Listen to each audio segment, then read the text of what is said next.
Here's what some people are saying about the Projection Booth podcast. The Projection Booth is single-handedly the greatest film podcast you could ever listen to or could possibly want. Top notch. 5 stars. This has quickly become one of my favorite film-related podcasts. Always interesting. A completely unpretentious yet fully comprehensive look at films from all genres. The Projection Booth podcast, with new episodes available every week at projectionboothpodcast.com. You guys look like... What do they look like, Jimmy? Dorks. They look like a couple of dorks. Get those nerds! Nerds! Nerds! They're coming to get you, Barbara. What? Are you kidding? We got some family here. Can you dig it? Can you dig it? Can you dig it? You are listening to the In the Mouth of Dorkness podcast.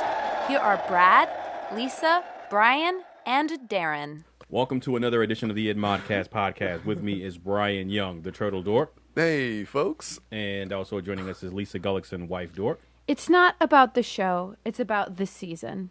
And Brad Gullickson, Mal Dork. Hello! Yep, and I'm your host, Darren Smith, the Disco Dork, and welcome to the IdModcast podcast. I did a quote. I was the only one. Lost Weekend, Day 4 recap. Yeah. Wait. We survived! We're well rested now at this point. It's been many days. It's been a week. Yeah. And I miss it. I miss being at Lost Weekend. It took about a week to recover. No kidding.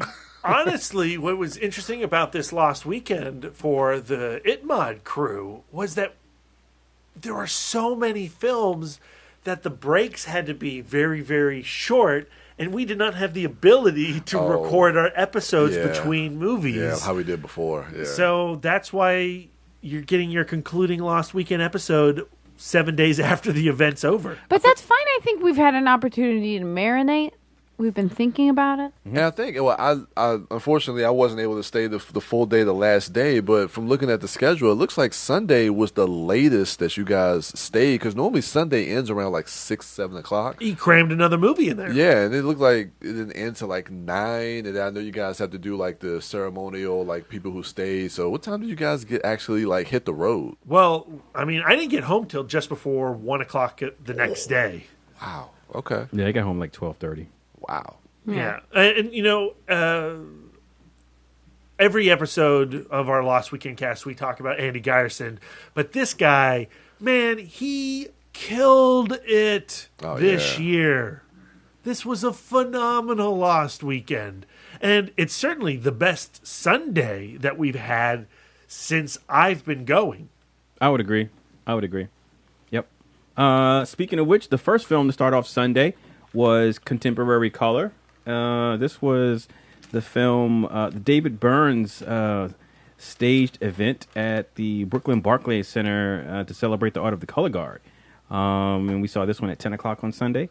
And we have a fellow ex-color guard member. That's right. In our midst, yeah. So those of you who are not a dork in the marching band like me, the color guard is not like the military color guard where you're like you march in a line and then you put up a flag. Yeah, it's like the art of flipping and twisting and throwing colorful flags and wooden rifles in a synchronized fashion. Gun-shaped sticks. And it's like it's like the weird stepchild of like, you know, it's like I'm not cool enough to be a cheerleader or thin enough to be on the dance team, so I guess I'll be in color guard. And I kind of want to date the drum line, so I guess I'm in color guard. At the same time, that was me. I mean, this film really showcased what an insane physical feat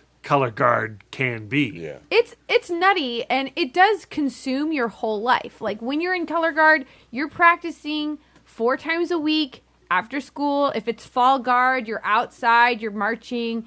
If it's winter guard, you're preparing for competitions and you're doing the indoor thing and you're moving props and you're dancing on a bench, and it's intense and it's concentrated to such a specific time in your life, because it's not like you're going to, unless you become a color guard coach, which exists because somebody has to teach color guard, like you do color guard in high school and maybe college, and then you never do it again. Aww. So it's like this weird art form that's so specific, and nobody knows about it unless you're also in color guard, or maybe you go to a football game and maybe there's a color guard.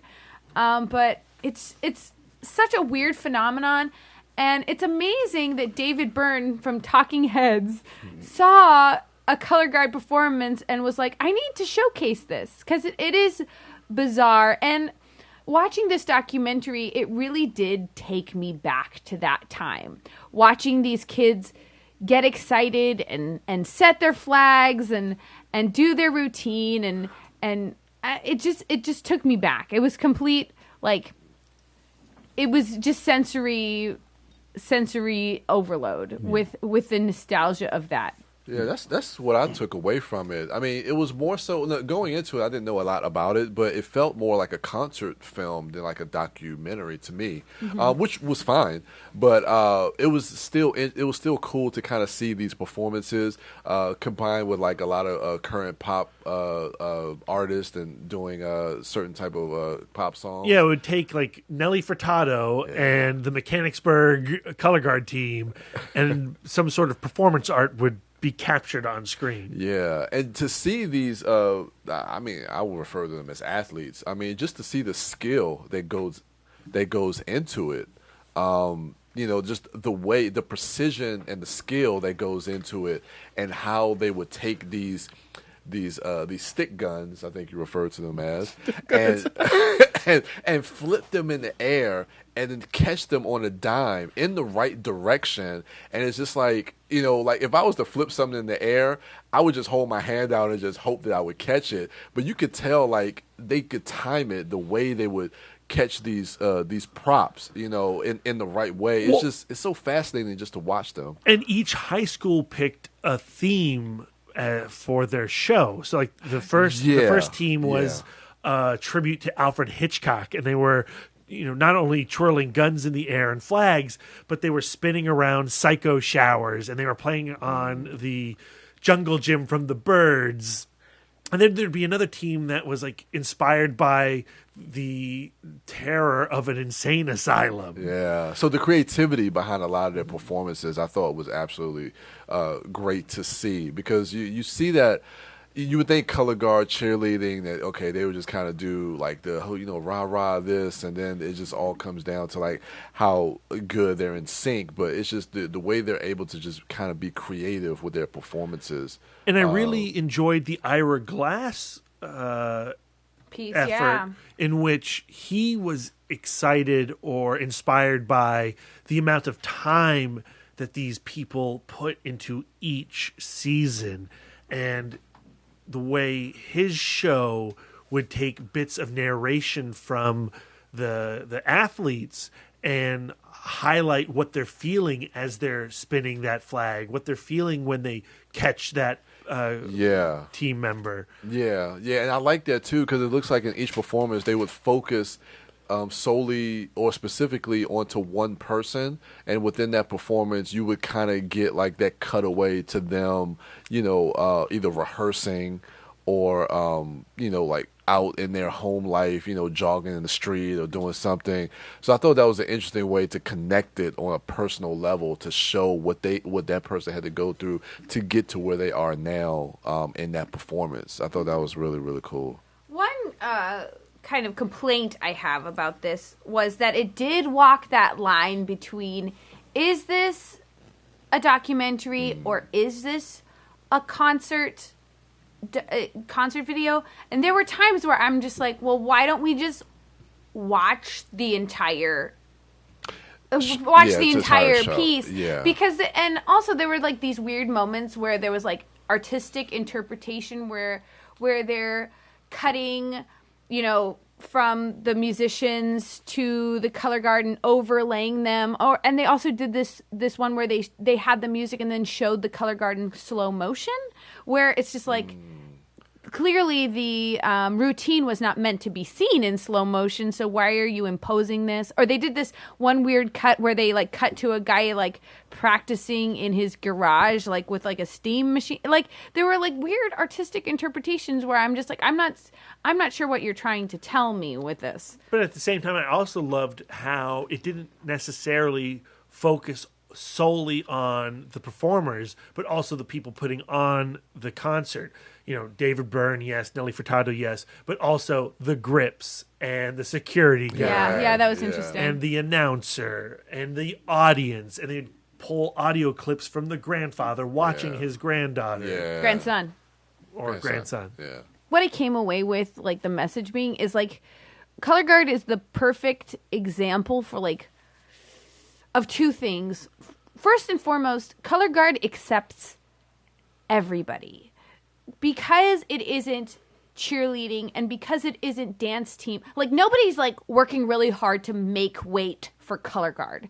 If you can spin a flag or throw a rifle, you're in. If you're interested, even marginally interested, you're in. And then you're part of that culture. And the culture, like, to me, like my memories of Color Guard are not very fond because it was really hard work and I was not very good. Like the main point of Color Guard is you've got to fit in. Like your flag has better be at the exact same angle, spinning at the exact same time as everybody else. And I'm a little bit too left feet kind of person, very flighty. So I had a lot of moments where with girls of my age in leotards yelling at me. But like, so when I look back at that time, I just remember like the intensity of it. And because of the fact that it's not like doing the school musical or being part of the choir. It's a competition art form. You do Color Guard to win. Yeah. First and foremost, you do it to win. And you watch the other teams. And you try to judge, you know, are they better than us? Or are they going to score higher than us? So it's like this very like, it can be very catty. And of course you're at that age and it's, you know, everything is just over dramatic. Yeah. But it was nice to see Color Guard done for art. Yeah, because there was no competition. There was no grand prize winner at the end. Like they all came out and did like a thing, a bow together, right? Yeah. But it was their season routine. Like this was another thing that I found strange. It was the routine that they had been doing for the entire season, but with another piece of music. And then the artists later watched their routines and then wrote a song that fit the routine that they were already doing. So I think that was kind of a weird way to do it, but it was their competition routine. Yeah. But they addressed that fact that you've spent an entire season learning this master of suspense tribute to Alfred Hitchcock, but now we're going to throw in a new piece of music and you're going to have to make it work for you. Yeah, and I thought that was kind of exciting and, added a little bit of pressure to those teens for this event. But I also liked how, what Ira Glass was saying, this is it for these people. Yeah. Where you're never going to have this Color Guard team again. People are going to graduate. New kids are going to come in, and this is your last time with this group. And I think ultimately contemporary color represented what is so fantastic about Lost Weekend. In no way would I have ever clicked on this movie at Netflix. I never would have bought this Blu-ray. But here I am, Sunday morning, I am watching it, I'm engaging with it, and I'm enjoying it. Yeah. And it was fun to watch the artists come to love, like the musicians come to love the team that they wrote the music for. Yeah. And it was fun to watch Ira Glass try to flip a rifle. That's actually how I broke my finger. I was like, careful. I did break 2 fingers on the Color Guard, so don't say I was not dedicated because that shit's heavy. And I did hit a piccolo in the face once really hard. It was an accident. But man, that was the day I learned that our marching band director did know my name. Aww. Lisa! I'm like, Doc, I'm sorry. So yeah, a really good film and documentary or concert film, if you want to call it that. I enjoyed it. I don't see anybody seeking that out that did not do Color Guard. Yeah, I wouldn't have known. I think if you're a David Byrne fan, or if you find you're like, oh, what, Nelly Furtado's part of this Color Guard movie, I want to check that out. You know, oh, I love the Beastie Boys, and shit, what's happening? Yeah. I think it's a weird little movie, and I love weird little movies. Yeah. All right, so our follow-up film from that at noon was the Italian film Like Crazy. And this one starred that lady from another film that we saw at Lost Weekend, Human Capital. And from the same director, too, Paolo Virzì? Yeah. And not to be confused with the other movie, Like Crazy, starring the late Anton Yelchin and Felicity Jones. Nobody's confusing that, Brian. You didn't like that movie? I don't know what you're talking about. Oh, really? Is there another movie called Like Crazy? Like Crazy with Anton Yelchin and Felicity Jones. No. Yeah, check it out. It's pretty good. No. Okay. Well, this film that we did check out, like the film before it and all the other ones during Lost Weekend 7, I happen to enjoy. It's about this lady who is she's at this I guess this home for like crazy people, but it doesn't really look like a home. It looks like an Italian vacation spot. It was like an old mansion that I think her family had donated to make this home for people like on rehab or just mentally ill. Yeah. When our family members go crazy, we send them to that asylum from Sucker Punch. But in Italy, when your family member goes crazy, you send them off to Tuscany. Yeah. So if I was ever in Italy and I was on hard times and I couldn't pay the rent or whatever, I just fake like I was insane and get sent to this place because it's beautiful. So it's about this lady who is sent to this. Well, actually, she's not sent there. She is there, and then and she has she's like extremely like neurotic and controlling, so to speak. Has some delusions of grandeur. Yeah, and then a new patient comes in, a younger patient who is a single mother who has just experienced... And she looks rough. Yeah, she's experienced some personal tragedy, to put it lightly. And then a friendship and a bond grows between them over the course of the film as they learn about each other and as we learn about them. And I had a really good time with this film. I like both of the leads. I like the direction of the film. I just thought it was a lot funnier than I expected. I actually didn't know much about it because I don't remember.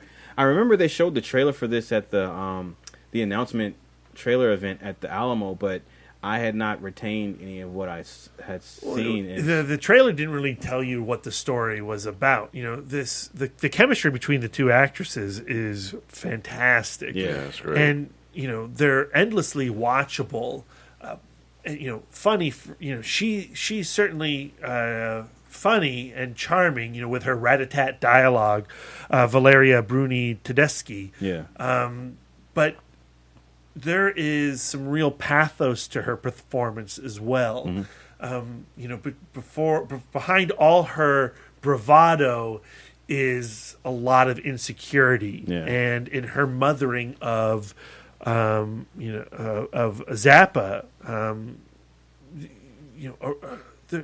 you connect to her.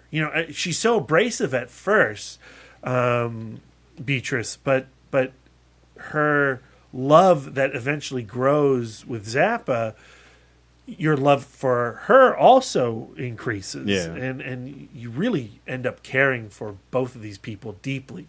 And as each revelation is exposed, you just ache for the pain that these two women have suffered. Yeah. Yeah, I mean it's. I love the relationship between the two of them, but specifically for Beatrice, I don't know. She kind of rubbed me the wrong way initially. Sure, yeah. When the movie opens up and you just see like, okay, it's this woman who is basically just kind of focused on the materialistic stuff. Yeah, I'm king shit here. Yeah, and I was just like, okay, where are we going with this character? Because she's like that for a better part of the movie, like half the film almost. Yeah, but when she gets with, is it Zappa? Yeah. The other layer. Okay. Yeah, you really start to see a lot of the layers kind of peeled away from her character, and it's almost kind of tragic, especially when you learn a lot more about her backstory as far as like her husband or the life that she had before she got there. And you peel back those layers. It's a tragic story for that character, and you really start to sympathize with her. And then just her relationship, like you say, the mothering relationship that she has with Zappa, and then ultimately Zappa's story. I guess, are we giving spoilers? No spoilers. Like her story, just the connection that they have, especially leading up to the end of that film, which brought me to tears. That last shot, that when they have that exchange or that look, I thought it was absolutely fantastic. Because you've gone on this journey with these characters, and then to see that connection when they have that final moment, I thought it was absolutely fantastic. For me, it took me a little while to get on board with this film, because a lot of the film is just two crazy ladies running around Italy, terrorizing it, causing scenes, ripping people off. But in doing that, and in seeing them go from place to place, and see Beatrice kind of Stockholm create this friendship with this other woman, and then their friendship becomes something really real and really like beautiful. It almost, the film tricks you into sympathizing with something that at its face is unsympathizable. It takes something really horrible and breaks it, something that's heartbreaking and horrifying, but makes all parties sympathetic. And it really is a magic trick. Yeah. It really is amazing. Plus, it's visually stunning. Italy is beautiful. Oh yeah. The costumes are beautiful. These women, they look run over a couple of times. They look like they've led a hard life. Sometimes they're physically run over. Yeah, sometimes occasionally physically run over. But they find opportunities to showcase these women's inner beauty and outer beauty, and it's really a captivating film. Yeah, I enjoyed it as well. Next up, we had Brian. That was your last film of the day, right? Yeah, I left after this, but I will be able to talk about the last film. All right. Following that, we had Tampopo, the Japanese film. What's the year? What's the year of this 1985. film? Yeah. A retro. 85? Well, I thought this was an advanced. Would this say advanced screening? Well, it's an advanced screening of a 4K re-release. Oh, okay. Yeah. Okay. Criterion's actually also putting it out on Blu-ray here in a couple months. Okay. So it was a 4K restoration. This film is nuts. It's man. bizarre. I mean, it's straight up bizarre, Brian. Okay. So this story is about this truck driver is like is driving through. Where does this movie take place? Hong Kong? Japan. This was foreign film. Driving through Japan, and he is like obsessed with ramen, and he's reading this story to his friend about ramen. And they get hungry, so what are they going to do? They're going to stop for some ramen. And so it's like this little humble ramen shop, just this woman and her child, and she makes them ramen, and the ramen is... Oh, there's a fight breaks out. I can't remember why. There's like a drunk guy there, and he's just causing a ruckus and just being a jerk. And so they have a fight, and apparently the guy who's obsessed with ramen also quite good at the fisticuffs. So he bests the drunk guy, and then but he takes a few stiff blows, so he's worse for the wear. So he ends up staying at the ramen place overnight to kind of recover. And she's cooking breakfast in gratitude before they go off. And she kind of was like, so, what'd you think of my ramen? And he's like, your ramen's shit, and it's horrible, and I'm sorry. And then she ends up begging him to stay and teach her how to make ramen. And so the story is about like building up this team of men to teach this woman how to cook. So that's what the main movie is about. But dropped in within this story of ramen mastery is like these like little skits and sketches about food, like food-centered sketches. Like one of the early sketches is we're at this restaurant and there seems to be some kind they're teaching it's like a etiquette class, and the woman teaching the etiquette class is like and it's an etiquette class for women going to the West. So in the West, the woman is teaching women do not slurp their noodles. When you eat your noodles, it has to be silent. You're supposed to eat your noodles silently. And then meanwhile, at the other side of the restaurant, there's like this white businessman like going down on a plate of spaghetti, just like slurping it up. And so the etiquette teacher is like trying to like quietly eat the spaghetti while this guy, but like the way this guy is enjoying the spaghetti so thoroughly is like intoxicating to the girls. And so the passion he's showing by the way he's slurping these spaghetti noodles like infects these like prim and proper girls in their prim and proper dresses, that they start slurping the spaghetti, and then before you know it, the etiquette teacher is like drawn into it, and now she's slurping spaghetti. Like, to me, like, I was trying to explain to Brad, because Brad didn't like it as much as I did. I thought it was legit funny. To me, I found it was like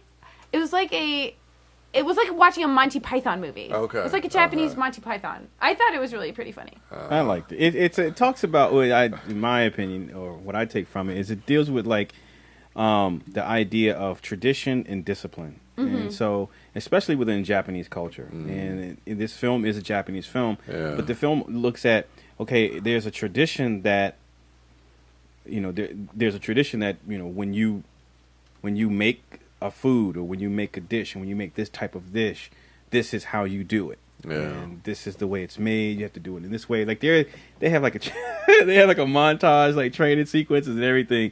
But as far as preparation for a particular dish, this is how it's done traditionally.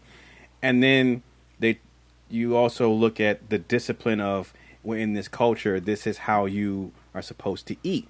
But you have to find a balance of, do you sacrifice the discipline for enjoyment? I mean, you see what goes into making dish. You see the joy and the tradition that goes into creating ramen, the work of art that it is.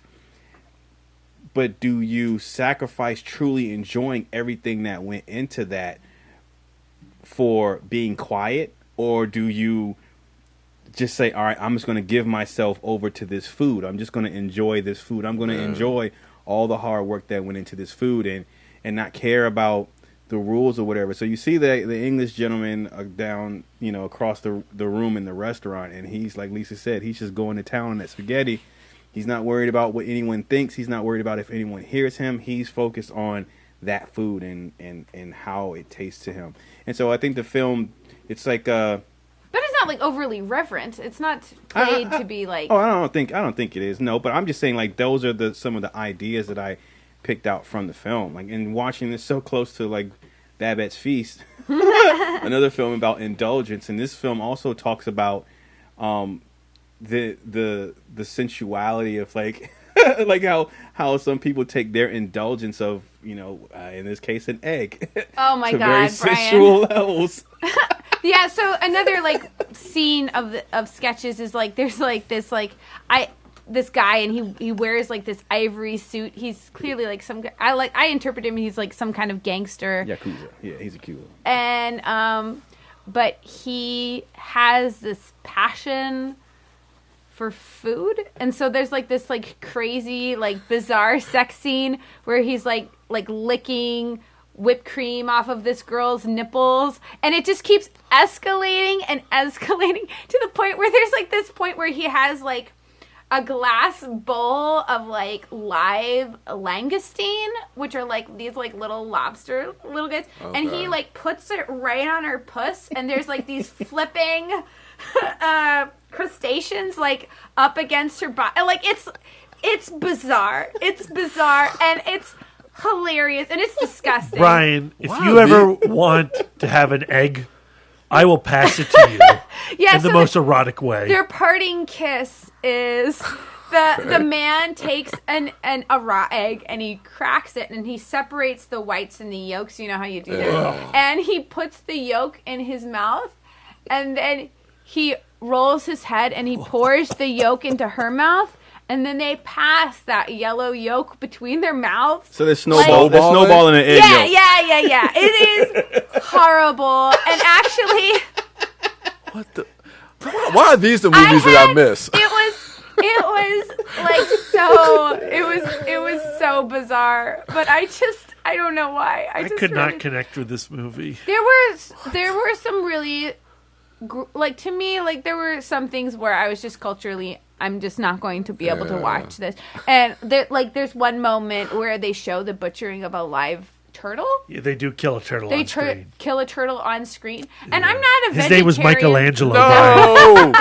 I'm not a vegetarian, and I realize that, I eat dead things, and that's, I mean, on its face, cruel, I guess. But, like, I'm not ready to see a turtle. I've never eaten a turtle, first and foremost. Yeah. I had 2 pet turtles. Their names were Chester and Denise, and I would not eat them. But, yeah, I was not ready to see that on screen.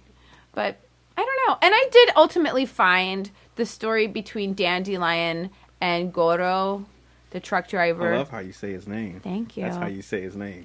Very sweet. I found that story very sweet. And I did ultimately...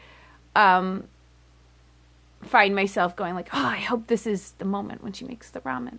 And I desperately wanted ramen at the end of that movie. It looked fucking good. So while not for everyone, I mean, it seemed like it was for everyone. If you talk to that Lost Weekend 7 audience, they all loved it. I felt like I was in the minority.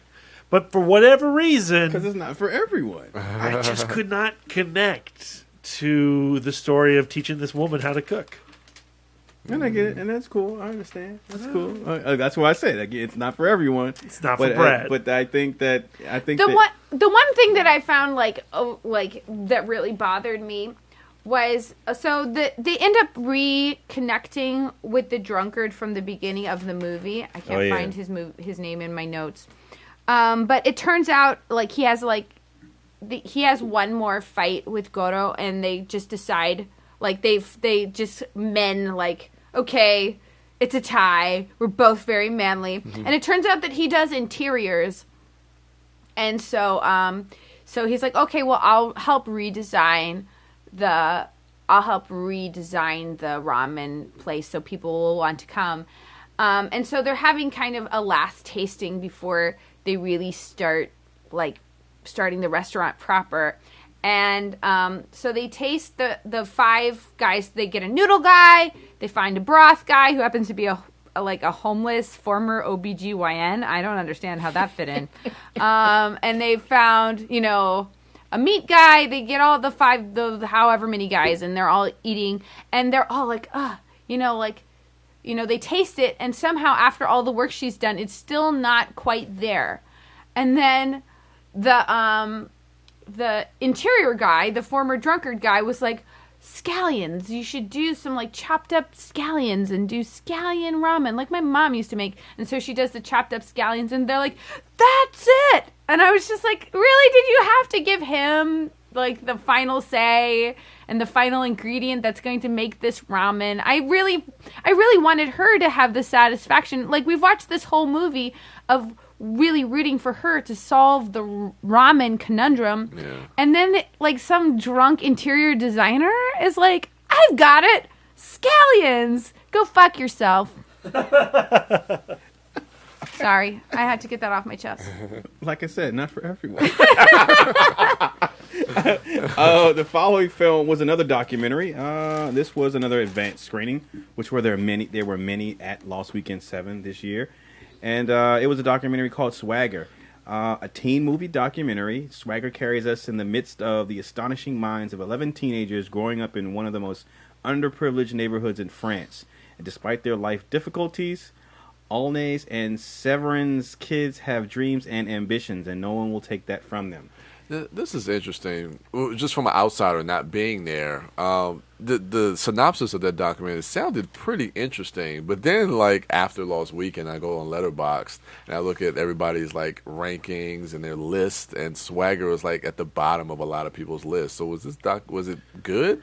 I don't know that if you watch that trailer for the documentary, I don't know that if people were expecting, if they saw the trailer and they were expecting something and they got something totally different. But I think that if you in fact watch that trailer, what's presented in the documentary and how it's presented, I think the trailer was a little misleading. So you could assume it was going to be about one thing, and then when you watch the documentary, you go, oh, okay, well, that's not what I was sold in the trailer. So maybe they had some disappointments there. But again, I can't speak to why everyone specifically gave it low markings. I just understand that for me personally, watching it, I did not get what was presented in the film. I did not get that from the trailer. Okay. I think what's interesting about Swagger is its construction. So it is technically a documentary. It's in the talking heads mode where the filmmakers sit down with a group of teenagers in this tenement housing in France and they talk to camera. But it is interspersed with scenes that feel fairly staged and in some cases recreate dreams or ideas that the children have of the future or their home life. And it feels highly fictionalized. So I never quite understood the tone or even the point of view of the documentary itself. I kind of actually appreciate. That was one of the things I appreciated about the documentary, was it taking that particular structure, and that those recreations and those dream sequences and the stage elements felt like, for me, they were just visualizations and extensions of what the kids were saying during the talking heads portion. And another thing that I liked in the talking heads portion of it is that there would, say, take 3 of the kids and the camera would focus on each one of them. A child would be saying something, and then the camera would cut, and another child would say something, and another camera would cut to another child saying something. And it would look like they were in different locations, but they were all in close proximity talking to the camera, but the other kids were privy to that conversation, and you would get a cut to them and their reaction to what this other kid's point of view was. Do you think that was actually what was happening? Because I found that confusing, because I was going, well, these kids are clearly not in the same place. That's how I felt. So when they would cut to another child's face, I was like, is that a reaction? Or is that just put there to look like a reaction? You know, to me, I didn't understand those cuts. Because they early on, they show, firstly, with the kid, there was a kid who was leaning over a banister. So there was a shot where they showed, and there was a kid on the banister, a kid on the stairs, and then a kid at the bottom. The kid on the banister, that upper landing, if you go to his right, it would be the stairs that second kid was sitting on. But did you ever see those kids all in one shot in those sequences? No. Exactly, because I feel like it's constructed. I think those reactions are edited to appear like a response when actually that did not occur. Right. Well, I'm just saying, I like that. I like that structure, because I was like, well, why would you like? I've never seen a documentary done that way. Like, I've never seen people be to me, I found in the same place and then have it look like they were in different places, because the way it's presented and edited, it looks like they're not in the same location when they're shooting each person. And so that was just, I've never seen that done before. To me, I just thought that was interesting. That was like an artistic choice. And I don't think that the kids could hear each other. I don't think that they were reacting to each other. I think that it was supposed to evoke an emotion from us, but I so desperately wanted to get to know these kids, and I wanted to know more about the area and more about the the culture. I found myself a little bit starved for more information as I was watching this. Another thing that bothered me is the way that they introduced the kids. Like they introduced, because it's a ton of kids. It's like 1, 2, 3, 4, 5, 6, 7, 8, 9. It's like a ton of kids. And they introduced them all like bam, bam, bam, bam, bam with their names.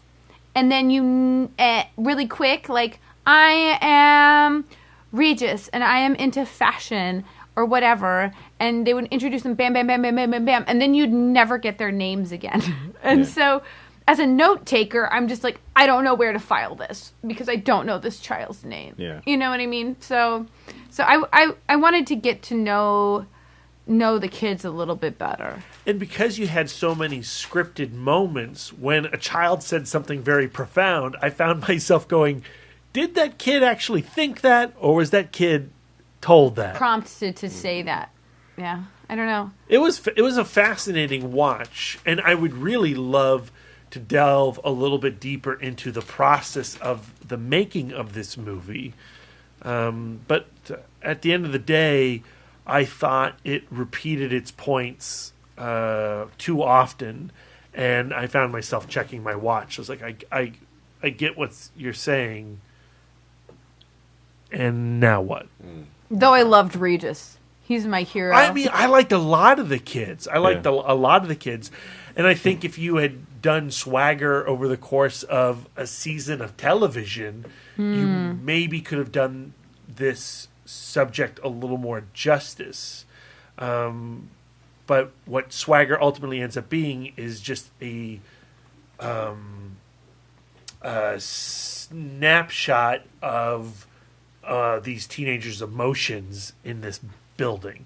And it does confront your ideas about what France is, especially now with all of the political things that are going on over there, and you know, horrific things, and it's generally when you think about France, you do think about Paris, and you don't think about these other areas of France where you imagine the thin white lady and the striped shirt and the poodle. Yeah. You know what I mean?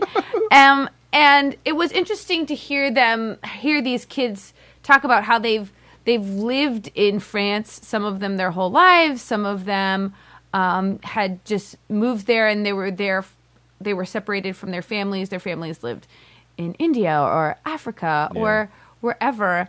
And the weird identity of, I'm a French person, but I'm not a French person. Yeah. And I would have loved to know a little bit more about that. All of them not actually having known people of actual French descent. Is that what? Remember? Yeah, right. Yeah. They were like, I don't know anyone of actual French descent. Yeah, that was not odd. I mean, that was interesting. I don't know. To live in France and not know any French people. Well, and as an American, that's just a concept that is a little foreign to us. Yeah. Pun intended. Well, I mean, we live in America, and I don't know any Native Americans. Oh, I do, Lisa. Oh, really? The next film. But French people are not native French people. White people are not native to anywhere. We're native everywhere, Lisa. Oh, what? This is our planet. The next film was another advanced screening, Young Offenders. No. Oh, we already talked about that. We switched. That's right. That's right. I'm sorry. But it was another advanced screening. It was Personal Shopper. Yeah. The new Kristen Stewart film, which I really enjoyed. This was a weird film. It's like a supernatural suspense mystery. Ghost movie. I love this movie. And I love IMDb's plot synopsis of this film. Do they spoil anything? Almost as much. No. It's one sentence, and it just says, revolves around a ghost story that takes place in the fashion underworld of Paris. Okay, we watched two different movies. No, I think that's the fashion underworld. Yeah, that's the fashion underworld. The fashion underworld is Kristen Stewart. It plays a personal shopper to this mega supermodel character Yeah. who can't walk out into public to buy her $7,000 or €7,000 purses, so she gets Kirsten Stewart to go collect her attire. Right. And it's this, but she also does not want Kristen Stewart, to try on any of the outfits that she buys, which of course creates this intense desire on her part to try on those damn outfits. Yeah. And the film opens up and it sets her up as this psychic medium who goes to a Parisian mansion to connect with her dead brother. That's what I thought. Yeah, that's what I got from the trailer. It's like a twin brother or something, right? Yeah. Who died from a heart failure, and she suffers the same cardiac ailment. And so you've got like these two stories of her trying to like navigate the oddity of her profession, and also talk to the spirit world, and the way that those two stories start to come together actually ends up being like one really intense and mysterious, and you want to get to the heart of the story, but also really scary at times. And if we're talking, we watched a lot of bloody movies at Lost Weekend, but I don't think there was a scarier movie than Personal Shopper, and I was not expecting that at all. It was suspenseful. Wow. Yeah. Okay. And Kristen Stewart was great. Yeah, and you get to see her titties. Oh yeah, we did get to see boobies. Oh, Yeah, nice. That's Okay. right. Well, they're little. Yeah. More so than in Twilight. Yeah, I don't think you get to see him at all in Twilight. She's a teenager, Brian. Oh, no. That's, Wow. no, man. But the last movie, she's old enough to get married. She had a baby. Right. So fourth movie you can want to see her dating. Boobies for everybody. Anyway, I loved this movie, and I'm still honestly trying to work out exactly what happens narratively. And of the films we saw at Lost Weekend 7, I think the one I want to see the most a second time is Personal Shopper. It's for sure like kind of movie that's a second watcher. Yeah, like when you know the ending and you go, okay, I still don't understand the ending. Let's put these pieces together now. Like, I have a vague idea of the ending. I thought I had it exactly. I was like, I know how this movie ends. And then people were like, explain it to me. And I'm like, I can't. I do not know the details. Well, when the movie ended, everybody in our row had a different opinion of what exactly went down. Yeah. And I loved that. Yeah. Well, I think my opinion is correct. I just need to support it with the evidence. Yeah, you got to show your work, Lisa. That's right. All right, and then the following film, which was the final film of the evening, my favorite film of Lost Weekend 7, my third favorite film of last year. Actually, my second favorite film of last year, The Girl with All the Gifts. I went into this movie knowing nothing. Knowing things. Yeah. I had no idea what it was about. Really? I just knew that Darren loved it. And I don't want to tell them anything because I loved my experience of it. And that's why I tell people don't read anything about it, don't watch it. I want everyone to have your experience, which was my experience. That was the same thing because I wasn't there last weekend, but I bought it or rented it on iTunes this morning, and I watched it for the podcast today, and I didn't even read the synopsis after I clicked rent. I just bought. I said rent and watch now, and I literally didn't know what I was getting into, and I saw the opening. And I was like, okay, like what's going on with this little girl? Okay, stop. So Brian and Lisa. Yes. When I'm not going to say what that shot is, but when they go outside and then that shot shows you and solidifies what genre we're in, what type of movie it is. Were you surprised? Like, what was your reaction to that? Yeah, I mean, I was shocked. I don't know the right word, but it was surprising to me when they roll her out in the and they open and you see. I was like, oh shit. I was like, okay. It was fun because as I was putting it together, because it starts out in a very distinct setting. Yeah. And I go, okay, well, this could be this and this could be that. And so you're trying to solve the mystery. And then when you find out what kind of movie it is, you're like, yes! Yeah, that's the feeling I had because, like you said, it does have a distinct feel to it in the beginning because even before they open up the world and you see that shot, I mean, we're getting character moments. I mean, we're introduced to all these different characters, Patty Considine, I forgot how to pronounce that, Glenn Close, and then the moments with Glenn Close, like when she's talking to, oh God, what was the girl's name? Jim Atherton. No. The Melanie? Girl. Melanie. When she's talking to Melanie, and she's like, pick a number, and then, she says 13, and then she goes to class the next day, and 13 is not there.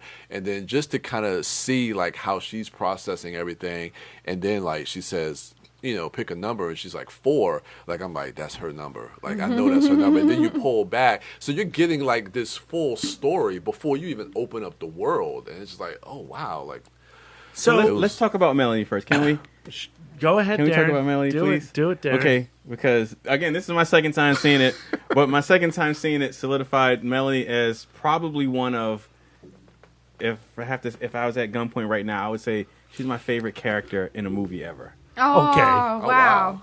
Like, I love that character. I was so sympathetic and to this character from her first moments on screen. The actress who plays her is Sania Nanua, if I'm pronouncing her name right, if I'm not butchering it. And just from her first lines of dialogue all the way into the end, like I just gave myself over to that character. I loved her performance. I just loved her as a character. The opening scene that Brian and Lisa are talking about in this very specific location, when we first meet this character, she gets out of bed and she bounds herself to a wheelchair, and you can see right off the bat she is in a very interesting and curious predicament. And then armed guards come in to take her away. Yeah. After she binds herself to this wheelchair, but her first words to them and her demeanor towards them and towards everyone for the duration of the film, this purity, this kindness, this gentleness, this intelligence in this world that is just nuts around her was something that I just found extremely endearing about that character. And that was the first thing that I took away. It was literally the opening of the film. Like you say, when you hear them knocking on the doors, like, get up, and she, like, puts the pictures under her pillow, and then she gets into the wheelchair, and then they open the door, and they got guns to her, not knowing anything. I'm like, okay. Well, and then the way she responds to everybody, it's like, that she's been in the situation for a long time. She's like, good morning, Sergeant such and such, good morning, doctor. But they got guns on her. And then, like, you see the one guy, like, he's leaning over, and he's like, soldier, stand up. He was like, don't get too close to them. I'm like, what the fuck is going on? Like, I'm just trying to put all this together, but they're building character and story without really, like, having that exposition. I thought that opening scenes were great, just to kind of introduce you to that world. I'm starting to become so anti any exposition. I'm just like, movies don't need to tell me shit. I'll figure it out. Just give me a story, please. Yeah. So the only thing I want to add to this conversation is that even knowing the basic plot, if you have watched the trailer, because the trailer does spoil the world of this film. Yeah, I never saw the trailer. If you have seen that, it's okay, because this film still has so much to offer you. And The Girl with All the Gifts, by its climax, sticks its landing in such a perfect and profound way that I came away from this experience feeling like it stands shoulder to shoulder with my favorite films of this particular subgenre. And for the sake of Darren and our listeners who may not have watched a trailer, I won't say what that subgenre is or what references I want to make, but it belongs in the great works of genre. Darren, don't say it out loud, but look what I wrote in all caps at the bottom of my notes. Yeah. So that reference that the listeners can't see, because this is a podcast, is an article that I will be writing for Film School Rejects this week. Though I take credit for the idea. I had the idea also, but Lisa. I wrote it down and it's in pen. Yeah. Okay. Well, I'll you haven't said shit on trying this to- podcast. See, but that's why I was interested to get to this conversation because I mean, of course, I've seen the movie, but I'm still trying to kind of work that ending out in my own mind, trying to figure it out. But I will show you the end of my notes. well, I saw your notes. Good. Okay, but seeing that, okay, I guess we'll talk more off air. But Well, I think that this should be an It Mod Film Club. I mean, the truth is that Girl with All the Gifts is going to be talked about a lot over the next, 7 months of 2017. Okay. It's gonna be in the conversation going forward. Yeah, right. Because I mean, it's a really great movie. It's the enthusiasm it evokes for me is just like it's exciting. It's an exciting watch. So, did you like the lead actress, the character of Melanie? I thought she was great. I mean, she carried her own again with everybody on film, with Glenn Close and with Gemma Arterton. The relationship that she has with her, the idea again, trying to figure out or trying to make my own conclusions of the ending. I was correlating the story that she wrote in class. And then the story that Gemma Arterton was telling about, Pandora's box and everything like that. But yeah, they really gave a lot of detail, and then just details of the world. I don't want to get too much away. All right. Do you know what's another great thing about this movie is that there are no true bad guys. You can see everybody's point of view. There's not, and I thought that they were going to turn Patty Constantine's character into that villainous kind of bad guy, but as the film progresses, you understand his position, where he's coming from, and you start to connect, and the other characters in the film start to connect with him. That leads to a nice moment with him towards the end as well. So you look at the actors involved in this movie, and I've loved all of them in various other productions. To see them all working together in this particular movie, it's some of the best, if not the best, material they've ever been given. Especially Gemma Arterton. Arterton. I love her. When she pops up in Quantum of Solace, she's like a fantastic Bond girl. When she pops up in Clash of the Titans, you're like, some life in this movie. Thank God. And what's the movie with Jeremy Renner? Hansel and Gretel, Hansel Witch Gretel, Hunters. She's actually, energetic in that movie, but she's never been better than in The Girl with All the Gifts. Really good. And you can say the same thing about Patty Constantine and, I'll say it about Glenn Close. I love Glenn Close. Glenn Close's character is a little one-dimensional is not fair, but the archetype that the role she is portraying, you've seen that character before. It's familiar. You know basically where her character's going to go. It's kind of predictable. But at the same time, because she's Glenn Close, she brings a lot to that role.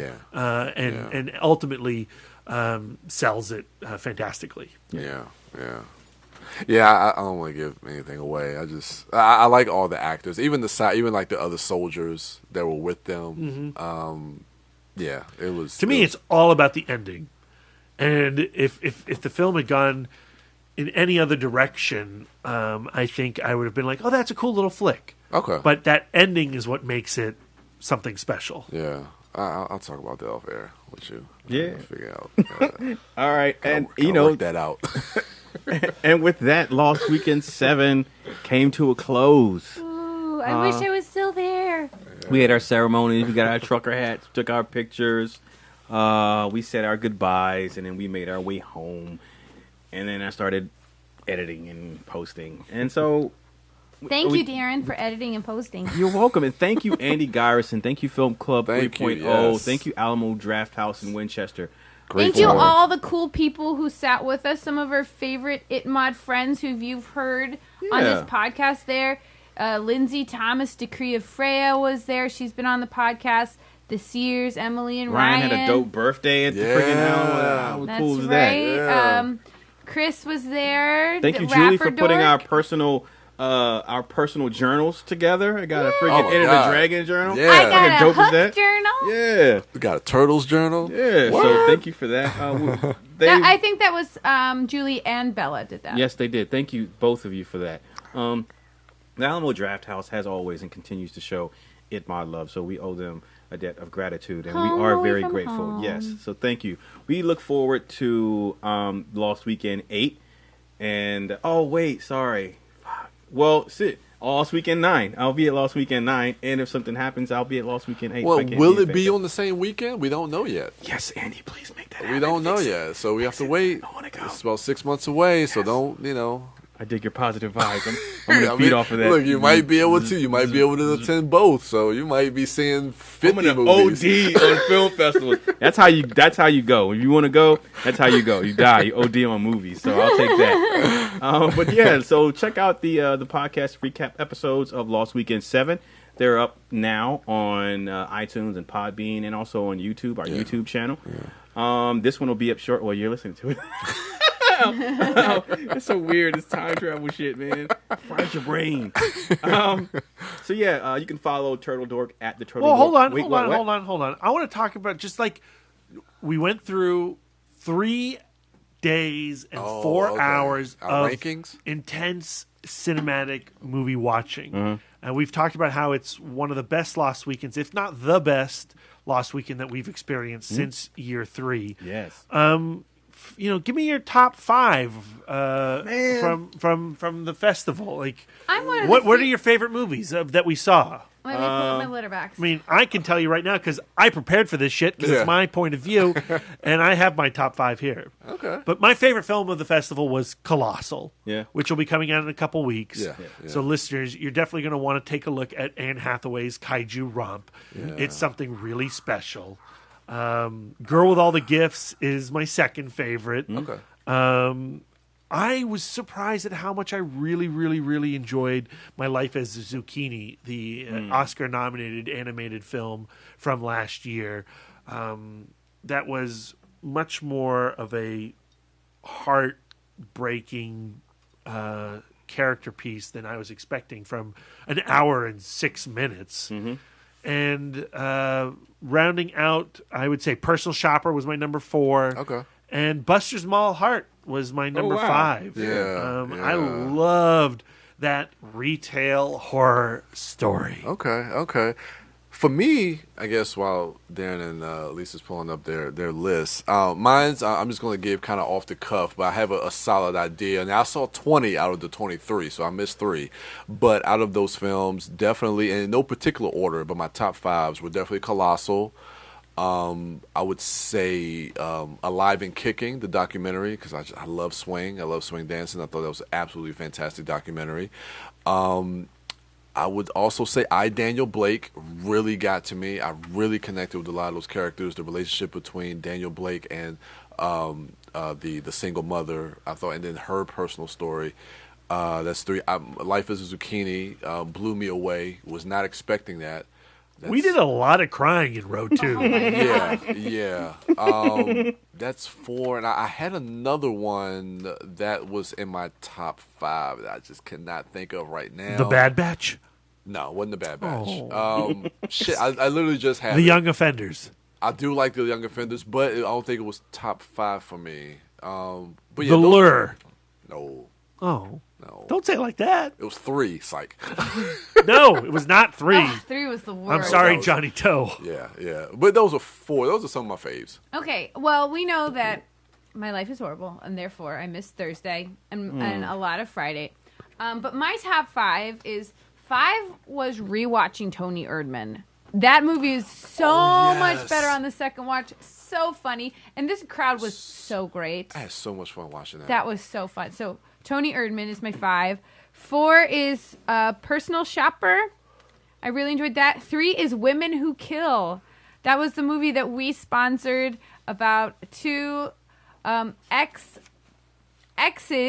who maintain a podcast together, kind of getting wrapped up in like this murder mystery. true crime sickies. It's so funny. It just and tonally off, like you haven't seen before. So funny. 2 is Girl with All the Gifts, and my number 1 was My Life is a Zucchini. I just thought that it was a perfect film. Yeah. Oh. My number 5 is Alive and Kicking. My number 4 is Young Offenders. My number 3 is I'm sorry. Yeah, Daniel Blake. I think my number 2 is Colossal. My number 1 is The Girl with All the Gifts. See, The Girl with All the Gifts is hard for me to include it because I watched it today, so it's hard for me to think. Oh yeah, that was part of Lost Weekend. But number 5, I would say Tony Erdmann. So good. It's 2 hours and 42 minutes. I was gonna say, literally did not feel. Brian don't do long movies. It literally did not feel like almost 3 hours long. And it was almost 3 hours of squirming in your seat. You're laughing, but you're squirming. I was so engaged with that movie. I was shocked how much I like Tony Erdmann. Yeah. So there you have it, folks. Hit us up on social media if you haven't already shared your top 5 of Lost Weekend 7. Again, we look forward to the next Lost Weekend and our upcoming ItMod month at the Alamo Drafthouse in Winchester. For the month of May, we will be choosing. Each dork will have a weekend or a. I have a Wednesday film club screening. Wife Dork has a Wednesday where we will be choosing a film that we would like to share with the audience, and we'll come up, introduce that film, and then enjoy that film together. We also have coming up. Today is.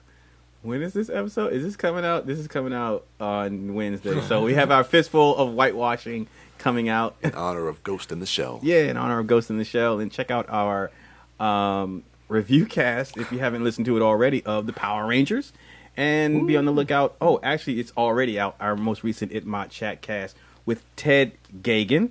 I said it right this time. Yeah. And then the following weekend, we will be recording our ItMod Film Club pick Old Boy. So you have a week to watch it, or less than a week now since it's Wednesday. Watch that movie, hashtag ItMod Film Club, and then send us your tweets, comments, questions about the movie. Chris Chaka has already tweeted like 50 tweets. All right, well, it's just you really guys have some catching up to do. It's the Chris Chaka episode, basically. But yeah, thanks, Chris, and so be on the lookout for that. So yeah, we survived Lost Weekend again. Yes, we did. It's a lot of fun. I enjoy it every time. It's a blast. It is. It really It's as is. fun as a bowl of langoustines on your pussy. Yay. Whoa. All right. You can follow the podcast at ItModcast. Find Brian Young, the Turtle Dork, at the Turtle Dork, at the Turtle Dork 1 on Instagram. Wife Dork is at Sidewalk Siren on Facebook and everywhere else. Brad Gullickson is at Mouth Dork, and I'm Darren Smith, the Disco Dork. It's going to do it for us. Thank you all for listening. Until next time.